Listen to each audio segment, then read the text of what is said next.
Donald Trump continue à ne pas écouter la science, hein. Une autre conférence de presse un peu controversée hier sur le fait que les Tylenol influenceraient négativement la grossesse d'une femme aux États-Unis pour les bébés qui développeraient de l'autisme. Donc, pour lui, ça serait une cause qui augmenterait l'autisme, mais selon les scientifiques, ce n'est pas du tout le cas.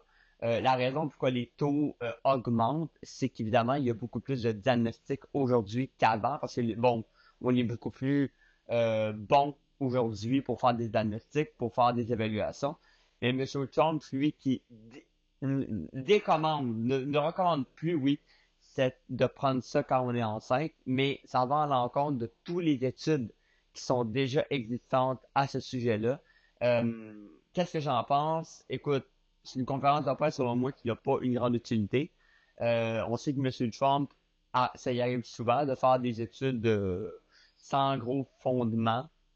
Il y a pas de, il y avait pas de stats à donner précises, pas de cas. J'ai l'impression que moi, je prends pas au sérieux cette conférence de presse-là. Je pense que c'est un peu comme ces autres sujets depuis quelques temps. Ils cherchent à avoir un monopole sur absolument tout. Et je pense que c'en est une dernière chose, mais ça va avoir encore une fois des effets négatifs sur l'économie américaine dans des domaines de pharmacie. Honnêtement, c'est un peu ridicule. Je suis d'accord avec la plupart des scientifiques à ce niveau-là. Ne pas se mêler de la santé. On sait que la santé aux États-Unis, là, c'est un chantier, surtout avec lui qui est là en place présentement. C'est encore, selon moi, une controverse qui fera beaucoup jaser dans les prochaines semaines. Quelle grosse victoire des Lions de Détroit, 38-30 sur les Ravens de Baltimore de Lamar Jackson. Les Lions ont fait pas moins de 7 sacs du corps. C'est énorme contre un corps aussi mobile, aussi fluide dans ses mouvements que Jackson.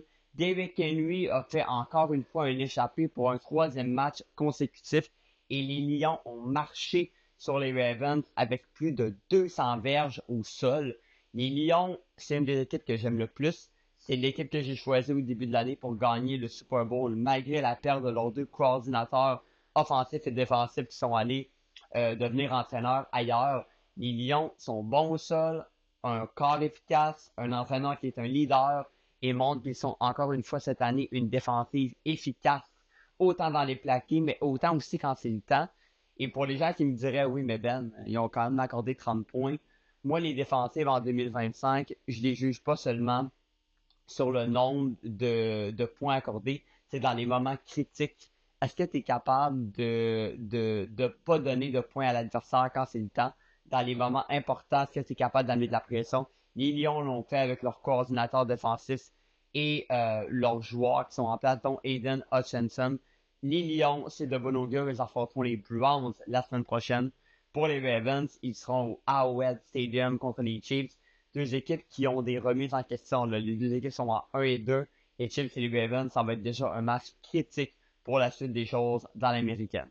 Le Canadien de Montréal qui a gagné son premier match préparatoire par la marque de 2-1 sur les Penguins de Pittsburgh au Centre Bell. Ce qui a marqué cette rencontre-là, c'est premièrement la bonne performance de Owen Beck qui montre sa progression avec un autre but. Mais moi, ce qui m'a le plus impressionné, c'est les deux gardiens du Canadien. Samuel Montembeault et Jacob Fowler. On le sait que Fowler il est bon, on le savait déjà, mais hier a montré son calme, sa fluidité dans ses mouvements, ça a l'air facile. Et Samuel Montembeault qui lui a montré qu'il était le vrai gardien numéro 1 de cette équipe-là, efficace, pas de panique. Évidemment, pour lui, c'est un match de routine. Les deux se sont partagés les buts. On l'a vu également les tirs de barrage dans ce match-là. Ivan Demidov, qui malheureusement n'a pas marqué, mais a été employé. Ça n'a pas été le match de l'année, on peut se le dire, mais c'est normal, c'est le premier match préparatoire. Les deux équipes, il leur manquait beaucoup de vedettes. Le Canadien n'avait pas Suzuki, pas de Caulfield, pas de Bolduc. Les Pingouins n'avaient pas Crosby, Malkin, Le Temps et compagnie. Mais j'ai pas détesté ce premier match pour l'évaluation. Ce soir contre les Flyers, un alignement un peu plus complet selon moi avec Suzuki, Caulfield, Slavkovski, Newhook, Bolduc, les Hudson et compagnie. Alors le Canadien ce soir va montrer un alignement très intéressant. J'ai bien hâte de voir parce que on parlait à un moment donné des vagues d'avantages numériques. On va avoir une autre, ce soir une vague, mais le Canada a quand même un peu plus de choix en attaque, mais il y a un gars comme Joshua Roy ce soir qui va jouer avec Bolduc et Newhook, qui doit se démarquer à tout prix. C'est un camp d'entraînement primordial pour ce joueur-là, qui a travaillé fort pendant l'été. Eh bien, ça commence maintenant. Il doit nous prouver qu'il a sa place sur un top 9, peut-être dès cette année, vu qu'il a de la place. C'est à lui maintenant de performer à la hauteur de ses attentes. Le journaliste Jimmy Kimmel est déjà de retour à ABC après la pression énorme des différents acteurs journalistes du monde de la télé aux États-Unis. Rappelez-vous, il avait été suspendu suite à ses propos controversés sur la mort de Charlie Kirk.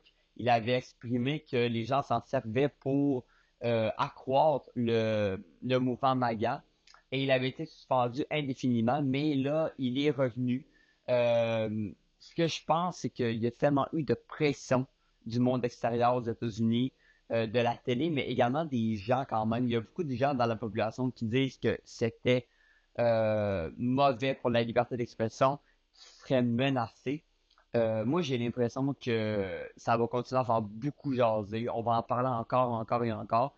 Et est-ce que Jimmy Kimmel va changer maintenant sa manière un peu de dire ses opinions? Est-ce qu'il va plus se garder une petite gêne? J'ai hâte de voir. Parce que là, c'est sûr que il sait qu'il est, oui, il est revenu, mais il est comme sur la corde raide un peu, là. Selon moi, il peut plus dire ce qu'il veut. Son contrat avec ABC prend fin en 2026. Je serais vraiment surpris qu'il le renouvelle après ça. Mais même s'il est de retour, pour moi, ça ne règle pas le problème. Juste après qu'il ait été suspendu, c'est déjà trop. C'est déjà une ligne qui a été franchie, selon moi.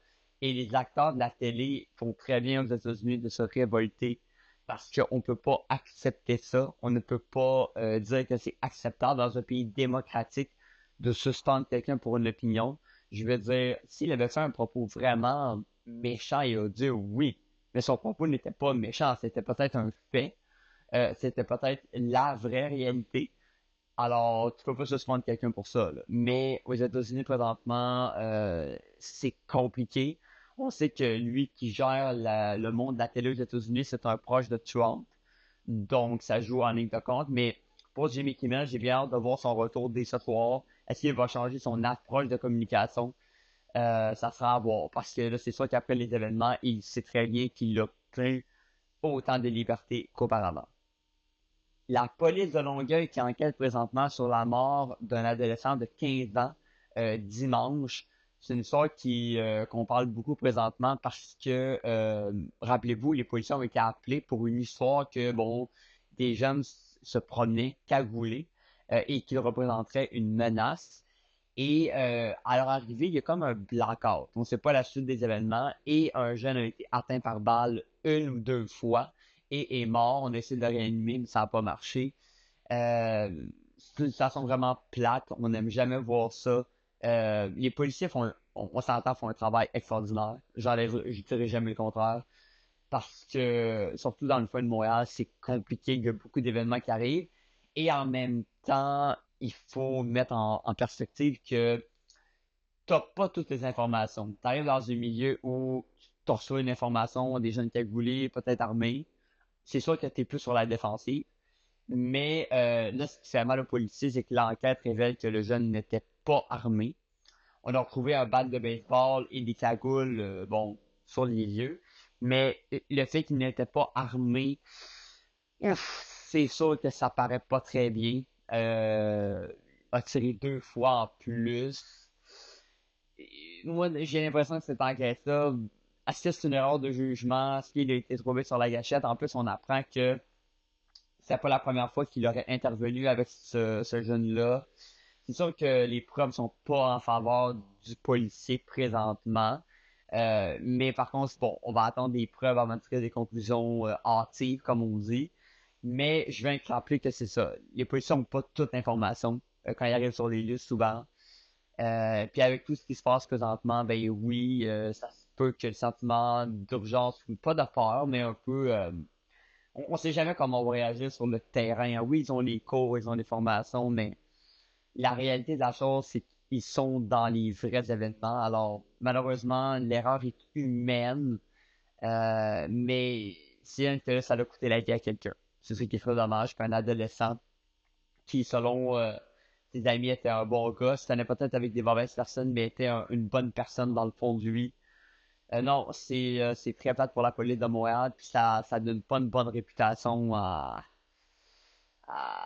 cet emploi-là présentement, qui est déjà un peu, bon, pas remis en question, mais c'est plus dur qu'avant d'avoir, mettons, le respect de tout le monde. Moi, j'ai un énorme respect pour eux, mais des histoires comme ça, on doit les limiter le plus possible pour ne pas que ça réarrive.